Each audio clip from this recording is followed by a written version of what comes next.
In this video, we're going to take a look at one type of EQ, and that's graphic EQ.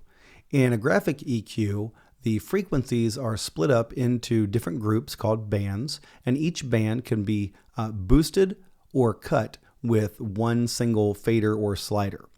This is a very simple graphic EQ from Avid, and it only has 5 bands to cut or boost, and then it has a master output control so you can control the volume of the overall plugin. You can see it looks like a guitar pedal here. It even has a little stomp button that you can turn the plugin on and off. It's kind of cute. So it's probably intended to go on a guitar track, although you could experiment and put it on anything. And we're going to just look and see how this sounds. So here I have this rhythm guitar track soloed, and let's explore these bands.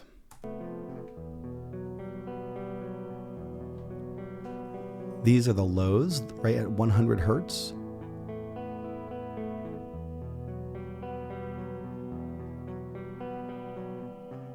Not a lot going on in that range. You can hear a little bit. How about 370 hertz?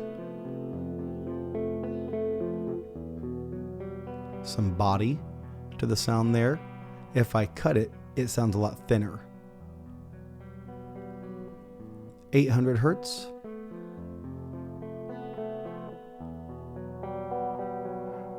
When I go up real high like this and I boost this to an extreme degree, it's very boxy.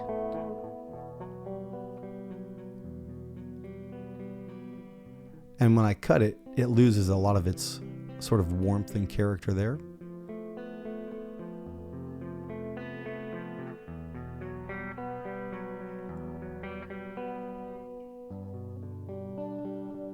The 2 kilohertz range seems to have a pretty big effect, especially when I cut it. And finally, 3¼ kilohertz. The buzz of the strings really comes out.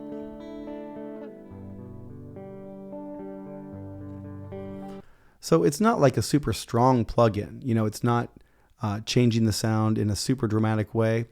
But you could use a graphic EQ to very simply cut out some unwanted frequencies or make room in the mix. At this stage, I probably wouldn't use this on this plugin. I would prefer a parametric EQ, which I'll get to in another video. But let's take a look at one more graphic EQ, and that is this GEQ Classic from Waves graphic EQ plugin. I'm going to unsolo the rhythm guitar because this is on the master fader.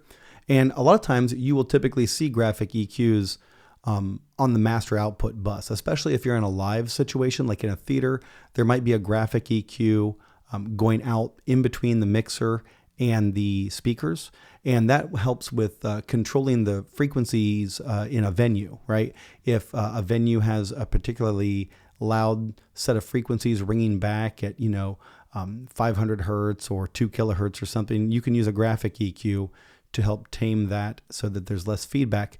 You can see that this plugin is much more complicated. There are actually 30 sliders, and these sliders, these faders here, they divide each octave into about 3 parts. So sometimes this is called a 1/3 octave EQ. And you can see here that, for instance, if we start at 25 hertz, right, and an octave up from that would be 50 hertz, and there are 3 sliders split not exactly evenly, but more or less evenly between those. From 50 to 100 hertz, there are 3 sliders. So each slider, each fader represents 1/3 of an octave, or like a few notes. Keeping in mind that, of course, every sound has frequencies in it spread throughout the spectrum. So let's take a listen to this.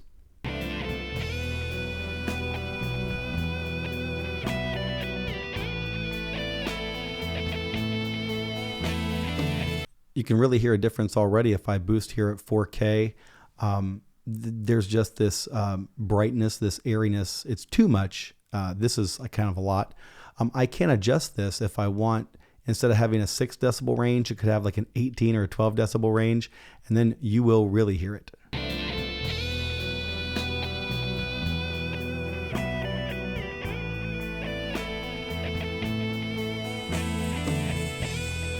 You can really hear that in the cymbals. The keyboard hiss.